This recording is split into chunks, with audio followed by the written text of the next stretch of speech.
Good morning. Shri ZK Medapara માધ્યમિક શાળાના વિદ્યાર્થીઓનું હું આ વિડીયો લેક્ચરની અંદર સ્વાગત કરું છું. વિદ્યાર્થી મિત્રો, ધોરણ 10 વિષય ઇંગ્લિશ બ્લેક બક એમાં આપણે યુનિટ 8 એનો અભ્યાસ આજે કરવાનો છે. યુનિટ 8 જે છે એનું નામ છે ક્યુટી. ક્યુટી જે છે એક રોબોટ છે અને એ રોબોટ વિશે આપણે અત્યારે આ યુનિટ 8ની અંદર અભ્યાસ કરવાનો છે. હવે રીડ 8 ક્યુટી. હવે અહીંયા તમને એક ચિત્ર બતાવેલું છે. અહીંયા એક રોબોટ છે, બરાબર. આ એક રોબોટ છે, આ એક અર્થમેન છે, એટલે કે પૃથ્વી પરનો માણસ છે. આ એક આખું આકાશ છે, બરાબર. આકાશની અંદર સ્ટાર છે જુદા જુદા, અને આ પૃથ્વીનો ગોળો એ આપણને દેખાય છે. હવે જોઈએ cutie. Cutie 1, known as Cutie, C-U-T-I-E, was different. The Earthman put his hand on Cutie's shoulder. The metal was cold and hard to touch. હવે ક્યુટી તરીકે જાણીતો, નોન એઝ ક્યુટી. ક્યુટી પહેલાં તમને કે લેટરની અંદર ક્યુટી આપ્યું છે અને પછી તમને એનો સ્પેલિંગ આપેલો છે CUTIE. Cutie 1, known as CUTIE. Cutie 1 જે છે એ ક્યુટી તરીકે જાણીતો છે.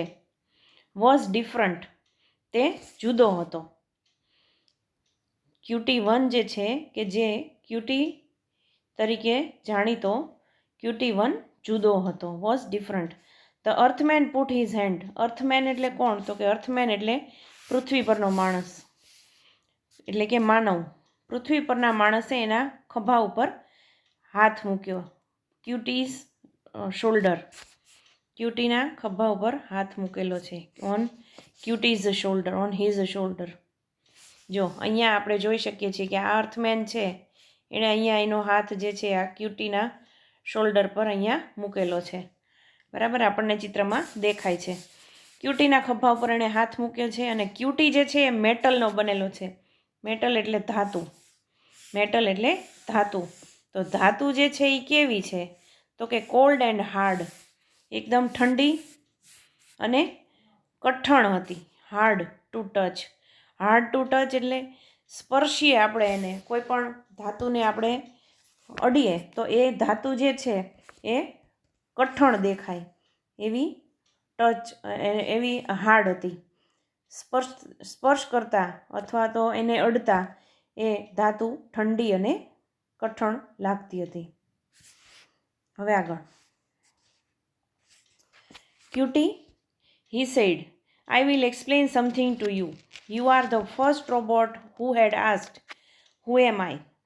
I hope your special intelligence, ઇન્ટેલિજન્સનો અહીંયા તમને બીજો મિનિંગ આપેલો છે, power of brain, will help you to understand.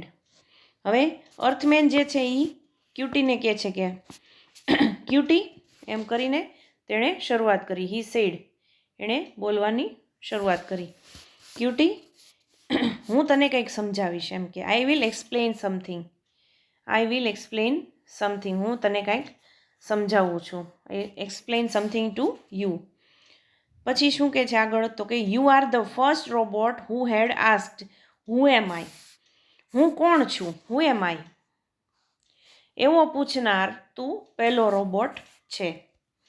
ક્યુટીને અર્થમેન એમ કે છે, રોબોટ ક્યુટી છે એને અર્થમેન એટલે કે પૃથ્વી પરનો માણસ એમ કે છે કે હું એમ આઈ, હું કોણ છું એવું પૂછનાર તું, you are the first robot, તું એવો પહેલો રોબોટ છે. I hope your special intelligence will help you to understand. મને ખબર છે કે તારી વિશિષ્ટ જે સમજણ શક્તિ છે, સ્પેશિયલ એટલે વિશિષ્ટ, ખાસ, અને ઇન્ટેલિજન્સ એટલે સમજણ શક્તિ, તારી જે વિશિષ્ટ એવી સમજણ શક્તિ છે, સમજ શક્તિ છે, તે તને સમજવામાં ઉપયોગી બનશે. વિલ હેલ્પ યુ, તે તને મદદ કરશે અથવા ઉપયોગી થશે. શેમાં? તો કે ટુ અન્ડરસ્ટેન્ડ, સમજવામાં. આગળ the earthman opened a square window looking in to space. The strong clear glass showed deep black space studded with stars. હવે ક્યુટીને સમજાવવા માટે માણસ જે છે, અર્થમેન જે છે, એ શું કરે છે તો કે opened a square window looking into space. અવકાશમાં જોઈ શકાય એવી, લુકિંગ ઇન્ટુ સ્પેસ, અવકાશમાં જોઈ શકાય એવી એક ચોરસ બારી, સ્ક્વેર એટલે ચોરસ અને વિન્ડો એટલે બારી, એ ખોલે છે. માણસ જે છે, પૃથ્વી પરનો માણસ, એ અવકાશમાં જોઈ શકાય એવી એક ચોરસ બારી ખોલી એણે. પછી તે કેવી હતી તો કે the strong clear glass showed deep black space. મજબૂત, એકદમ સ્ટ્રોંગ એટલે કે મજબૂત, ક્લિયર ગ્લાસ એટલે સાફ એવા કાચમાંથી, એકદમ ચોખ્ખા અને સ્વચ્છ કાચમાંથી, શોડ દેખાતું હતું. શું દેખાતું હતું તો કે ડીપ બ્લેક સ્પેસ, કાળું અવકાશ, સ્પેસ એટલે આકાશ, અને ડીપ એટલે ખૂબ કાળું, અતિશય કાળું એવું આકાશ દેખાતું હતું. અને સ્ટડેડ એટલે ફુલ્લી પેક્ડ, ભરેલું. શેનાથી ભરેલું તો કે વિથ સ્ટાર્સ, સ્ટાર્સથી ભરેલું કાળું આકાશ દેખાતું હતું. ફરી વાર સમજાવી દઉં. માણસે આકાશમાં જોઈ શકાય એવી, the earthman opened a square window looking into space. એક એવી બારી ખોલી ચોરસ અર્થમેને કે એનાથી અવકાશમાં જોઈ શકાય. અને એ કેવું હતું, એ બારી કેવી હતી તો કે સ્ટ્રોંગ, એકદમ મજબૂત અને સાફ કાચની અંદરથી અથવા ક્લિયર ગ્લાસ, એની અંદરથી, ચોખ્ખા કાચની અંદરથી આકાશમાં જોઈ શકાતું હતું. અને આકાશ કેવું હતું તો કે ખૂબ કાળું અને તારાઓથી છવાયેલું આકાશ હતું. સ્ટડેડ એટલે ફુલ્લી પેક્ડ. આ નિયરેસ્ટ મિનિંગની અંદર તમને પૂછાઈ શકે. બ્લેક બકની અંદરથી તમારે 3 માર્કના નિયરેસ્ટ મિનિંગ આવશે, બરાબર, નજીકના અર્થો અથવા સમાનાર્થી અર્થો, બરાબર. ઇન્ટેલિજન્સ એટલે શું તો કે ઇન્ટેલિજન્સ એટલે power of brain.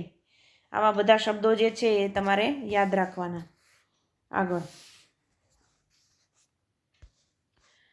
Vote do you think is that? Ask the earthman. Earthman પૂછે છે ક્યુટીને કે તને શું લાગે છે, તું શું માને છો, એ શું છે? વોટ ડુ યુ થિંક એટલે તું શું માને છો, ઇઝ ધેટ તું શું એ માને છો, એમ કરીને અર્થમેન જે છે, પૃથ્વી પરનો માણસ જે છે, એ ક્યુટીને પૂછે છે. Exactly what it looks, replied Cutie. Cutie એમ કે છે કે મને જે દેખાય છે એ છે, એમ, બરાબર જે દેખાય છે તે. અર્થમેને પૂછ્યું, બારી ખોલી, વિન્ડો ખોલી, આકાશ દેખાણું, એને આકાશમાં સ્ટાર્સ હતા, એ બધું જોઈ અને અર્થમેન એને પૂછે છે કે તું શું માને છો, એ શું છે, એમ, આ વસ્તુ જે હું તને બતાવું છું એ શું છે? એટલે એના જવાબમાં ક્યુટી જવાબ આપે છે કે એક્ઝેક્ટલી વોટ ઇટ લુક્સ, બરાબર જે દેખાય છે તે છે. ક્યુટી કોઈ વસ્તુનું નામ નથી કહેતો કે આકાશ દેખાય છે કે એવું કાંઈ નથી કહેતો, પણ શું કહે છે ક્યુટી કે બરાબર જે છે તે દેખાય છે મને, એમ કરીને રિપ્લાઇડ ક્યુટી રિપ્લાય આપે છે. અ બ્લેક મટીરિયલ. હવે આગળ કહે છે ક્યુટી કે એક black material just beyond the glass, કાચની પેલે પાર, બિયોન્ડ ધ ગ્લાસ, બિયોન્ડ એટલે ઓલી બાજુ, ઓલી સાઈડ. કોની ઓલી સાઈડ તો કે ગ્લાસની અથવા કાચની ઓલી સાઈડ એક કાળો પદાર્થ, અ બ્લેક મટીરિયલ, એક કાળો પદાર્થ મને દેખાય છે. And there are lot of bright blinking dots, અને ઘણા બધા, ધેર આર લોટ ઓફ, ઘણા બધા, બ્લિંકિંગ એટલે ટમટમતા, બ્રાઇટ બ્લિંકિંગ એકદમ ટમટમતા અસંખ્ય એવા, ડોટ્સ એટલે ટપકા, ટ્વિંકલિંગ અથવા ટમટમતા, બ્લિંકિંગ, ટ્વિંકલિંગ. જો આ પણ સમાનાર્થી અર્થમાં પૂછાઈ શકે. બ્લિંકિંગ અથવા ટ્વિંકલિંગ, લબક ઝબક જે થાય, ચાલુ બંધ થાય, જેને આપણે કહીએ લબક ઝબક, એ. ક્યુટી જવાબ આપે છે કે બરાબર જે દેખાય છે તે છે, એમ કરીને ક્યુટી એને જવાબ આપ્યો કે કાચની પેલે પાર મને એક કાળો પદાર્થ દેખાય છે, એક બ્લેક મટીરિયલ દેખાય છે બિયોન્ડ ધ ગ્લાસ, અને એની અંદર ટમટમતા અસંખ્ય એવા ટપકા દેખાય છે. એમ કરીને ક્યુટી એને જવાબ આપે છે. આગળ, નાવ લિસન કેરફુલી. હવે અર્થમેન એમ કહે છે કે હવે લિસન એટલે સાંભળ. કેવી રીતે? તો કે કેરફુલી, બહુ ધ્યાનથી સાંભળ. The blackness you see is emptiness. Blackness એટલે કે તને જે કાળાશ દેખાય છે, યુ સી એટલે તું જોઈ શકે છો, એ શું છે? તો કે એ ખાલી અવકાશ છે. એમ્પ્ટી એટલે ખાલી, એ એમ્પ્ટીનેસ છે. એમ્પ્ટીનેસ એટલે ખાલી અવકાશ છે. વાસ્ટ એન્ડલેસ એમ્પ્ટીનેસ, વિશાળ. વાસ્ટ એટલે વિશાળ, એન્ડલેસ એટલે અનંત, જેનો ક્યાંય અંત જ ન હોય, જેનો ક્યાંય છેડો જ ન હોય, એવું એ અવકાશ છે. અર્થમેન ક્યુટીને સમજાવે છે કે જો હવે સાંભળ, ધ બ્લેકનેસ, જે તને બ્લેકનેસ દેખાય છે એ એક અવકાશ છે, એક એમ્પ્ટીનેસ છે. અને કેવું એમ્પ્ટીનેસ, કેવું અવકાશ? તો કે વાસ્ટ. વાસ્ટ એટલે વિશાળ, અને એન્ડલેસ. એન્ડલેસ એટલે જેનો અંત જ નથી, જે અનંત છે, એવું અવકાશ તને દેખાય છે. ધ લિટલ ગ્લિમિંગ, ધ લિટલ ગ્લિમિંગ, ગ્લિમિંગ એટલે બર્નિંગ બ્રાઇટલી, એકદમ ટમટમતા અથવા એકદમ ચળકતા. બ્રાઇટલી, બર્નિંગ બ્રાઇટ એટલે એકદમ ચળકતા, એને ગ્લિમિંગ કહેવાય. The little gleaming dots are huge masses of energy filled matter. તને જે આ નાના નાના ચમકતા, બર્નિંગ એટલે અહીંયા સળગવું એવો અર્થ નથી લેવાનો, પણ એકદમ ચમકતા એવા, ગ્લિમિંગ એટલે એકદમ ચમકતા જે ટપકાઓ દેખાય છે, ડોટ્સ જે દેખાય છે, are huge masses of energy filled matter. Of energy filled matter એટલે ખૂબ ઉર્જાઓથી ભરેલા. એનર્જી ફિલ્ડ, એનર્જી ફિલ્ડ એટલે ઉર્જાથી ભરેલા મોટા પદાર્થો છે. મેસીસ એમાઉન્ટ છે, અથવા મોટી એવું પ્રમાણ છે કે જે ઉર્જાઓથી ભરેલું છે, એટલે કે તારાઓની વાત કરે છે. વી કોલ ધેમ સ્ટાર્સ. અમે પૃથ્વી પરના લોકો એને સ્ટાર કહીએ છીએ. વી કોલ ધેમ સ્ટાર્સ, અમે તેને તારાઓ કહીએ છીએ. Some of them are millions of kilometres in diameters. Some of them એટલે કે એમાંના કેટલાક કેવા છે? તો કે કેટલાક તો લાખો કિલોમીટરના અંતરના વિશાળ વ્યાસવાળા છે. ડાયામીટર એટલે એની ગોળાઈ, એનો વ્યાસ. Some of them are millions of kilometres in diameters, એટલા લાખો કિલોમીટરના વ્યાસવાળા આ તારાઓ છે.